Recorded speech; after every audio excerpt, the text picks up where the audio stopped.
অনেক দিন পর বেশ লাগছে বন ভ্রমণ। মাঝে মাঝে কাজের ফাঁকে এইসব জায়গায় এলে মন খুব ভালো লাগে। শুদ্ধ বাতাস, মাটির সোনার গন্ধ, পাখির কলতান। আহা।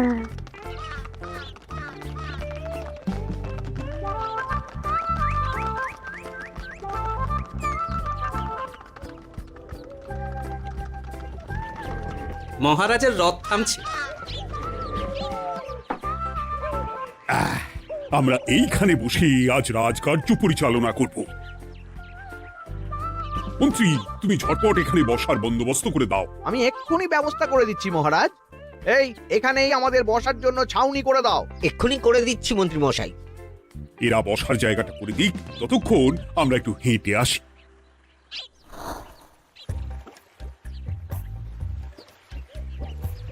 সকালবেলা হাঁটা শরীরের পক্ষে খুব ভালো মহারাজ।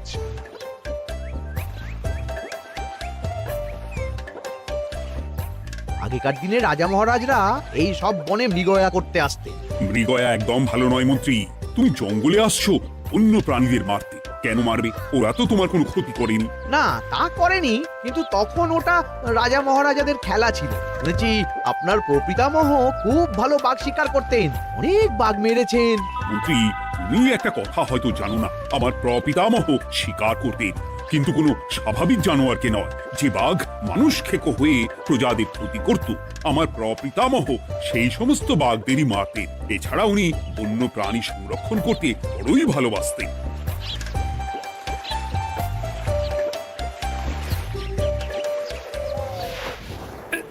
উফ, এটা আবার কি? এই, এটা আবার কোথা থেকে উড়ে এলো? কোথাও তো ঝড় হাওয়া কিছুই নেই। একটা ধাঁধা মহারাজ, এই কাগজে লেখা। ধাঁধা পড়ো দেখি। জোয়ার ভাটা প্রভুর খেলা, ভাটা হবে হলে বেলা, ভাটা হলেই দেখা যাবে লাল রঙের এক পাথর পাবে, নদীর ধারে গর্ত করে যত্নে সাজাই কলস ভরে, হেথায় হোথায় ছড়িয়ে যাহা অন্ধকারে জলে তাহা, ঢুকলে চক্ষু ঝলসে যাবে, হাতের কাছে ঘন্টা পাবে, ঠিক ঘন্টা বাজলে পরে পড়বে ঝরে থরে থরে, ঘন্টা যদি হয় ভুল যেন তুমি হারাবে কুল, ঠিক ঘন্টা চিনতে হলে নকশা দেখো চক্ষু খুলে, সিন্দুক দেওয়ালে হাত দাও আসল ঘটনা জেনে নাও। ওরে বাবা, খুব দীর্ঘ ধাঁধা। তা মন্ত্রী, তুমি কিছু বুঝলে? এটা একটা গুপ্তধনের নকশা। এর মধ্যে গুপ্তধন কোথায় আছে তার একটা ধারণা দেওয়া আছে। গুপ্তধন? ওটা আমাকে পেতেই হবে, পেতেই হবে। দেখি দেখি, একবার কাগজটা দাও। গোপাল, কাগজটা আগে আমার হাতে দাও, দেখি ভালো করে। এখন নদীতে জোয়ার চলছে গোপাল। একটু পরেই ভাটা শুরু হবে। হ্যাঁ, ভাটা না হলে কিচ্ছু বোঝা যাবে না। এখানে স্পষ্ট লেখা আছে, ভাটা হলেই দেখা যাবে লাল রঙের এক পাথর পাবে। তার মানে আমাদের ভাটা হওয়া পর্যন্ত অপেক্ষা করতে হবে। না, সময় নষ্ট না করে ধাঁধাটার সমাধান করতে শুরু করি। ভাটা হলে একটা লাল রঙের পাথর দেখা যাবে, এই পর্যন্ত পরিষ্কার আছে। বুঝতে হবে ওর পর থেকে। করো গোপাল, এই চলো আমরা সবাই বুদ্ধি লাগাই। নদীর ধারে গর্ত করে যত্নে সাজাই কলস ভরে, এটার অর্থ ধাঁধাটা মাথায় বসিয়ে নিয়েছি, এবার কে কি বলবে সেটা শুনতে হবে। চলো গোপাল, আমরা ধাঁধা যেমন যেমন বলেছি তেমন তেমন ভাবে চলি। চলুন মহারাজ, এখন আমাদের দেখতে হবে লাল পাথর। কোথায় আছে লাল পাথর? চলো চলো সবাই, চোখ কান খুলে আমরা নদীর পাড় ধরে হাঁটি। আমি একটু তফাতে হাঁটি। গুপ্তধন আমাকে একা পেতে হবে। ভাটা হলেই দেখা যাবে লাল রঙের এক পাথর পাবে, আমাকে চোখ কান খোলা রাখতে হবে। লাল পাথর, নদীর চড়ায় লাল পাথর দেখতে হবে। লাল পাথর, লাল পাথর। ওটা কি? তো এই তো লাল পাথর, লাল পাথর। ওরা অনেকটা এগিয়ে গেছে, ওদের আমার দিকে নজর নেই। এই সুযোগ, এই সুযোগ, একা একা গুপ্তধন নিয়ে পালাবো।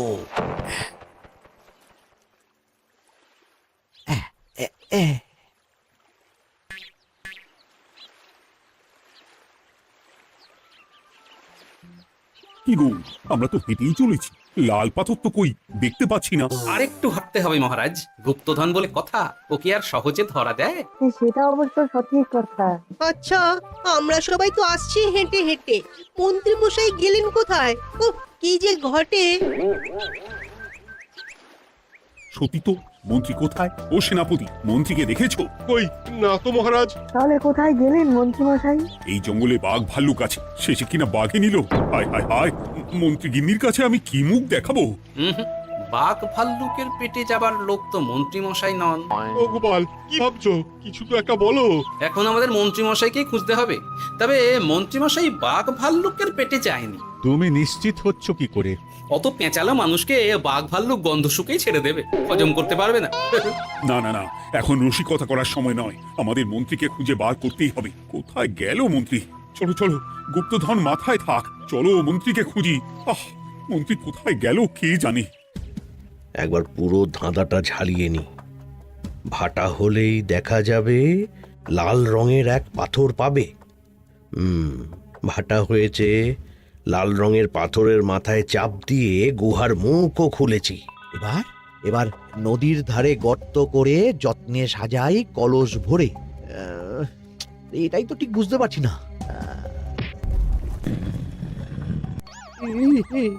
এই রে, এবার কি হবে? হ্যাঁ, মহারাজ, কোথাও একটা আওয়াজ হলো। আওয়াজটা কোন দিক থেকে হলো? চলুন সামনে এগিয়ে যাই। আমার মনে হয় আওয়াজটা সামনের দিক থেকে এলো। আমারও তাই মনে হলো। তবে কি মন্ত্রী মশাই লাল পাথরের হদিশ পেয়ে গেছেন? আমাদের চোখে পড়লো না, অথচ মন্ত্রী মশাই চোখে পড়ে গেল। আসলে আমরা কথা বলতে বলতে গেছি, তাই নজরে পড়েনি। মন্ত্রী মশাই একা একা আমাদের পেছন পেছন আসছিলেন। উনি ইচ্ছে করেই আমাদের পেছনে পেছনে আসছিলেন। নিজে একা গুপ্তধন নিয়ে যেতে চেয়েছিলেন, এখন কোথায় আছেন কে জানে।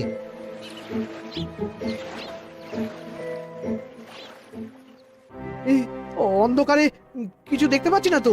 দাঁতাতে কি ছিল? হ্যাঁ, কি ছিল? হেথায় হোথায় ছড়িয়ে যাহা, অন্ধকারে জলে তাহা, ঢুকলে চক্ষু ঝলসে যাবে, হাতের কাছে ঘন্টা পাবে। পেয়েছি পেয়েছি, ঘন্টা ঘন্টা ঘন্টাটা পেতে হবে। ঘন্টাটা ঘন্টাটা ঘন্টা। ভাটা হলেই দেখা যাবে লাল রঙের এক পাথর পাবে, নদীর ধারে গর্ত করে যত্নে সাজাই কলস ভরে, হেথায় হোথায় ছড়িয়ে যাহা, অন্ধকারে জলে তাহা, ঢুকলে চক্ষু ঝলসে যাবে, হাতের কাছে ঘন্টা পাবে। ঠিক ঘন্টা বাজলে পরে পড়বে ঝরে থরে থরে, ঘন্টা যদি হয় ভুল যেন তুমি হারাবে কুল। ঠিক ঘন্টা চিনতে হলে নকশা দেখো চক্ষু খুলে, সিন্দুক দেওয়ালে হাত দাও, আসল ঘটনা জেনে না। এবারে ভালো করে ঠান্ডা মাথায় ভাবতে হবে। ভাটা হলেই দেখা যাবে লাল রঙের এক পাথর পাবে। সেই লাল পাথরটাই তো খুঁজে পাওয়া যাচ্ছে না, অথচ মন্ত্রী মশাই খুঁজে পেলেন। আওয়াজটা কোথা থেকে আসছিল? এই কাছে পিঠে এই কোথা থেকে আওয়াজটা আসছিল।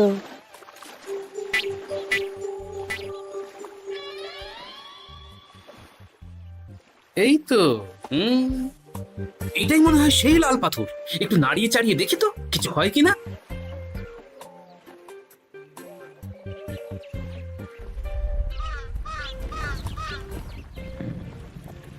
এই তো, কাজ হয়েছে। এই তো সুড়ঙ্গ। আপনারা নিচে নামুন। আপনারা কি দেখছেন সেটা বলবেন মহারাজ। সবাই যদি নেমে যাই, যদি কোনো কারণে সুড়ঙ্গের মুখ বন্ধ হয়ে যায়, তাহলে আর আমরা বাইরে বেরোতে পারবো না মহারাজ। গোপাল ঠিকই বলেছে, আমরা দুজন বাইরে থাকি। মহারাজ, আর একটা কথা, কোনো ঘন্টায় হাত দেবেন না, মনে আছে তো? ঘন্টা যদি হয় ভুল যেন তুমি হারাবে কুল। ওরে বাবা, এই বয়সে আর কুল হারাতে চাই না। ঠিক আছে, তোমার কথাই অক্ষরে অক্ষরে পালন করব। দেখি এই সুড়ঙ্গে মন্ত্রী মশাইকে দেখতে পাই কিনা। চলুন মহারাজ, সুড়ঙ্গে নামি। সবাই সাবধানে নামো।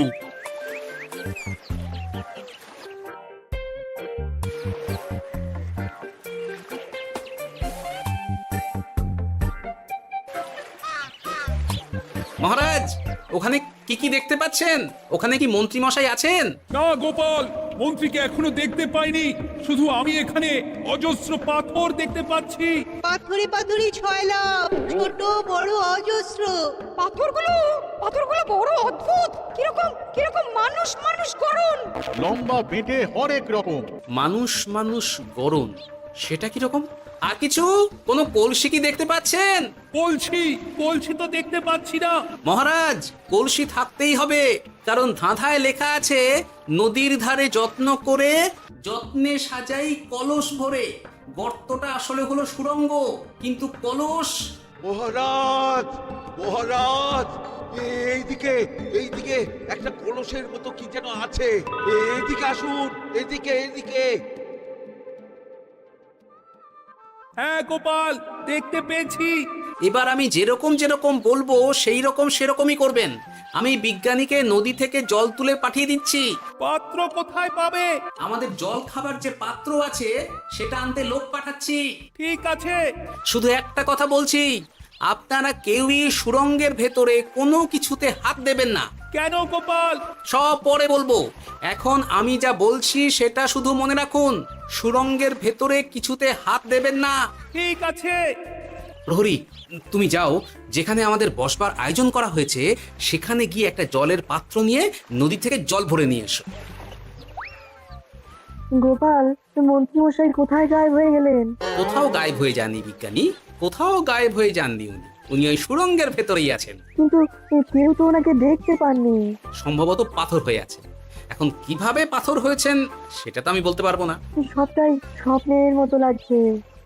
ঠিক যেন স্বপ্নের মতো লাগছে। এই জীবনে সুরঙ্গ দর্শন হয়ে গেল।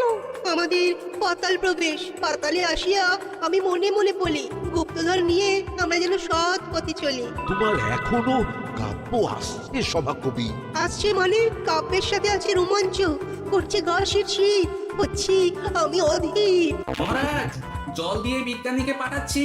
কি করতে হবে বিজ্ঞানীকে সব বলে দিয়েছি। তুমি ভেতরে আসবে না? আসবো ঠিক সময়ে। এখন আমি যেমন যেমন বলবো আপনি ঠিক তেমন তেমন করবেন। ঠিক আছে। বিজ্ঞানী, যেমন যেমন বললাম ঠিক তেমন তেমন ভাবে কলসিকে জল দিয়ে পরিষ্কার করবে। মনে রেখো, ধাঁধায় আছে কলসি সাজাই যতন কর। তুমি একটা কথা মনে রেখো বিজ্ঞানী, কোথাও হাত দিও না কিন্তু। ঠিক আছে গোপাল, তোমার উপস্থিত বুদ্ধির তুলনা নেই। আমি যাচ্ছি গোপাল। সাবধানে সাবধানে। মহারাজ, বিজ্ঞানী যাচ্ছে। সাবধানে নামো, সাবধানে। মহারাজ, এই কলসিটা কোথায়? ওই তো, একটু সাবধানে যাও। বিজ্ঞানী, কলসির দেখা পেয়েছো? পেয়েছি পেয়েছি পেয়েছি। এবারে কলসিটাকে ভালো করে জল দিয়ে ধুয়ে দাও। কলসির আলোয় সুড়ঙ্গ আলোকিত গোপাল। এরপর কি? ভালো করে দেখুন মহারাজ, কোথাও ঘন্টা দেখতে পাচ্ছেন কিনা। ঘন্টা? একটা তো নয়, সার সার ঘন্টা, অনেকগুলো ঘন্টা। সাবধান, ঘন্টায় হাত দেবেন না, শুধু দেখুন।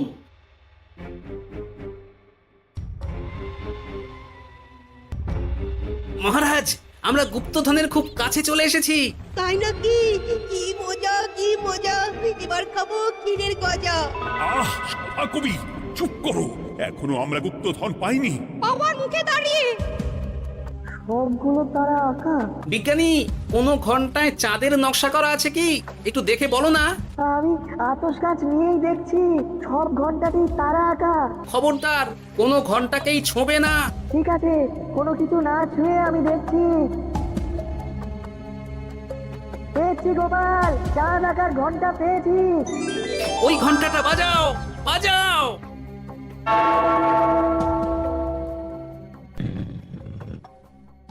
গুপ্তধন পেয়েছেন মহারাজ? বাঁচাও বাঁচাও বাঁচাও। বাঁচান মহারাজ, বাঁচান। বিজ্ঞানী, মন্ত্রীর গলা পাচ্ছ না? মহারাজ, আমি পাথর হয়ে আছি, আমাকে মানুষ করুন মহারাজ। তুমি তো মানুষই ছিলে, হঠাৎ করে পাথর হলি কেন? মহারাজ, গুপ্তধন পেয়েছেন? পেয়েছি, তার সাথে মন্ত্রীকেও পেয়েছি। মন্ত্রী এইখানে কোথাও পাথর হয়ে দাঁড়িয়ে আছে। দাঁড়ান মহারাজ, এবার আসছি।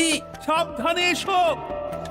আমি ভেতরে যাচ্ছি বুঝলে, যদি কোনো কারণে দেখো পাথরটা গুহার মুখটা আটকে দিয়েছে, অমনি তোমাদের কাজ হলো পাথরটাকে ছুঁয়ে ফেলা, বুঝলে? ঠিক আছে গোপাল দাদা, আমার মনে হয় বিপদ আর কিছু ঘটবে না, তবুও সাবধানের তো মান নেই।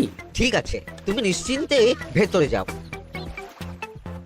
বাঁচাও, আমাদের বাঁচাও, আমাদের সবাইকে মানুষ করুন। আমাকে মানুষ করুন মহারাজ। আপনাকে তো মানুষ করা হবে মন্ত্রী মশাই, আগে বলুন আপনি পাথর হলেন কি করে? ও মনে পড়েছে, ধারার শেষ লাইন, সিন্দুক দেওয়ালে হাত দাও, আসল খবর জেনে না। সত্যি গোপাল, তুই না থাকলে এই এত কিছু আমাদের সবার কাছে অজানাই থেকে যেত।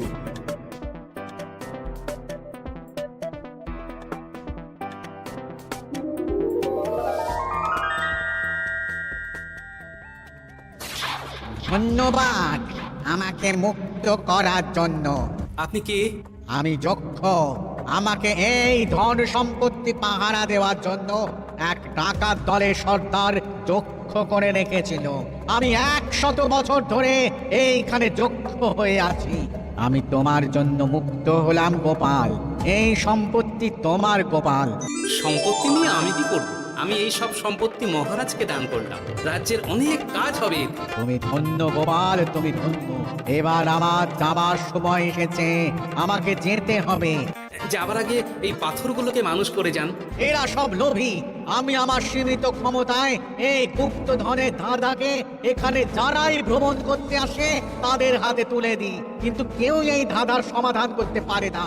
সবার মনে লোভ কাজ করে, এই লোভ এদেরকে পাথর করে রেখেছে। পাথর হলো কি করে? একটা মানুষ এসে বুক ভরা লোভ নিয়ে আধা পুরো না জেনে পাথরে হাত দিলেই সে পাথর হয়ে যাবে। আমাদের ভুল হয়েছে, আর লোভ করবো না। বাঁচাও, আমাকে মুক্ত করে দিন, আমার খুব ভুল হয়েছে মহারাজ, মুক্ত করে দিন আমায়। তুমি এখানে আগে এসেছিলে, তাই তো আগে এসে ভাবলে নিজেই একা একা গুপ্তধনকে হরপ করে দেবে। এদিকে তোমাকে না দেখতে পেয়ে আমাদের কত চিন্তা হচ্ছিল। যারা লোভী তারা কারো কথা ভাবে না, শুধু নিজের কথা ভাবে। আমাকে আর একটা সুযোগ দিন, আমি আর লোভ করব না মহারাজ। তোমার কথার কোনো দামই নেই। না মহারাজ, আমাকে আর একটা সুযোগ দিয়ে দেখুন, আমি আর লোভ করব না, আমাকে মানুষ করুন মহারাজ। আমাদের সবাইকে মানুষ করুন। দয়া করে মানুষ করুন। যক্ষরাজ, এদের আপনি ক্ষমা করে দিন। ঠিক আছে, তোমাদের আবার মানুষ করে দিচ্ছি।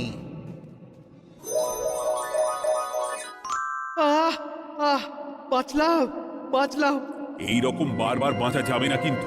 এবার সাপ ব্যাং যাই হবে না কেন ওইভাবেই থাকতে হবে, এই আমি বলে দিলাম। এবার আমার মুক্তি। মুক্তি নেবার আগে আরেকটা প্রশ্ন, যে ডাকাত সর্দার তার সম্পত্তিকে রাখার জন্য আপনাকে যক্ষ বানিয়েছিল, এই সম্পত্তি তো তাদের, আমরা তো নিতে পারি না। লোভ বড় খারাপ গোপাল, অতিরিক্ত লোভ মানুষকে পশু করে দেয়। ওই ডাকাত দল এই সম্পত্তির জন্য সবাই কাটাকাটি করে মরে গেছে, কেউ আর বেঁচে নেই। সুতরাং এই সম্পত্তিতে তোমার অধিকার আছে, এই সম্পত্তি তুমি গ্রহণ করো। নিলাম আমি, কিন্তু এই সম্পত্তি মহারাজকে আমি দান করলাম। ডাকাত দল জনগণের সম্পদকে লুটেই তো সম্পত্তি বানিয়েছে, তাই আমি জনগণের কাজে লাগবার জন্যই এই সম্পত্তি মহারাজকে দিলাম। গোপাল, তোমার জয় হোক। এবার তাহলে আমি যাই, তোমরা সবাই সুখে থেকো আর ভালো থেকো। গোপাল, তোমার তুলনা হয় না। তোমার ঋণ আমি কোনোদিন শোধ করতে পারবো না। তুমি কৃষ্ণনগরের জন্য যা করলে তা ইতিহাসে লেখা থাকবে। না মহারাজ, আমি এমন কিছু করিনি, এই কাজ সবাই করবে।